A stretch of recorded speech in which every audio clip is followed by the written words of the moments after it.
Hey guys, Kimmy here, and today we're going to talk about the union find algorithm. Now, the union find algorithm has two components to it, union and find.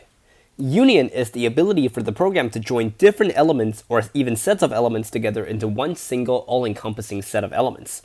And find is basically a way for a program to look at an element and quickly tell if it belongs to a certain set of elements or not. Now, before we dive right into it, here's some motivation for why we're learning this in the first place, because it could seem a little abstract with its purpose. A great example of this is actually Photoshop. You know, one thing that always amazed me the most about the application was the quick selection tool, which allowed us to click an entire object with mostly high accuracy on the self-generated borders. You know, it blew my mind thinking about how to manage to do that. Well, one way of doing this would actually be to assign each pixel to a set of pixels, and when you click on a certain pixel, the program just selects all the pixels in the same set and display it to you. And the ability to quickly identify which pixels belong to a certain set, and the ability to add pixels to this set for quick selection when we say draw a new stroke, is where union find comes in. Now, formally, union find is the algorithm for us to join and identify citizenship to distinct sets. A set is a group of elements where all the elements are connected in some way, and the distinct sets are sets where there is no connection between any of the elements between the sets.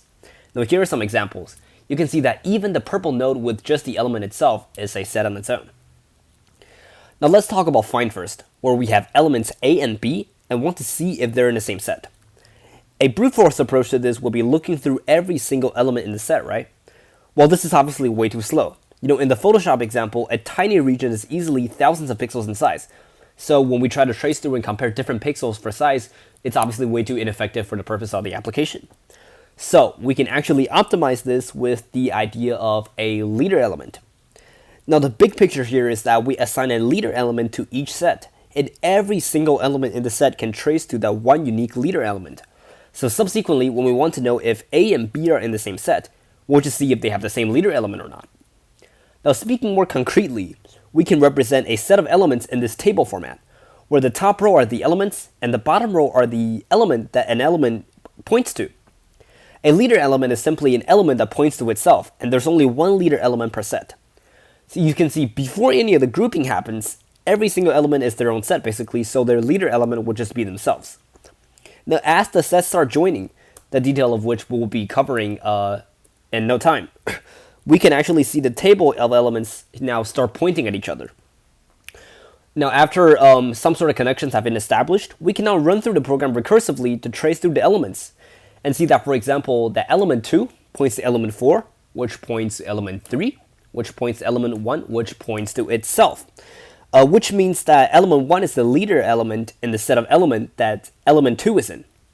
Now, if we want to know that if element 5 is in the same set as element 2, we can actually just run the same find program to see that element 5 points to element 4, which points to 3, which points to 1, which points to itself again. So yes, element 2 and 5 share exactly the same leader node and thus are in the same set. Now here comes the question, what if we now want to know in the next iteration of the program if element 2 and 4 belong to the same set? We would have to recursively trace through element 2 again to find its leader node once again, and then do the same thing with element 4. Which is obviously hugely ineffective because there's so much repeated work, right? So we can actually further optimize the algorithm for finding the leader node quickly, which brings us to path compression. Now, after we've recursively traced through all the elements, and let's say, just for example, now we've just traced through the leader element of element 2, and we're right now returning from that recursion. In this example, for path compression, we can actually update each element along the path to point straight to the leader element as we return. You see, right now, for example, we're looking back at element 3, which already points to leader element 1, so nothing needs to be updated here.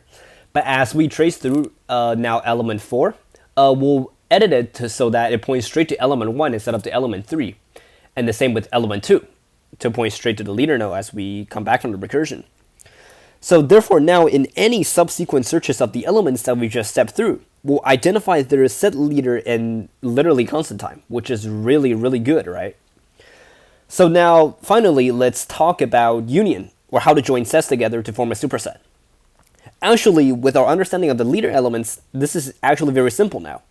To join set B to set A, all we have to do is to point one set's leader element to the other set's leader element. In this example, we connected the original leader element of the red set, element 7, to the leader of the blue set, element 1. This makes intuitive sense because now all the original elements from the red set will trace to their original leader, element 7, which then leads them to the now new leader of element 1, thus unifying the whole set as all the elements can now trace to element 1. And this concludes our union find algorithm introduction, and hopefully you learned something. Thank you so much.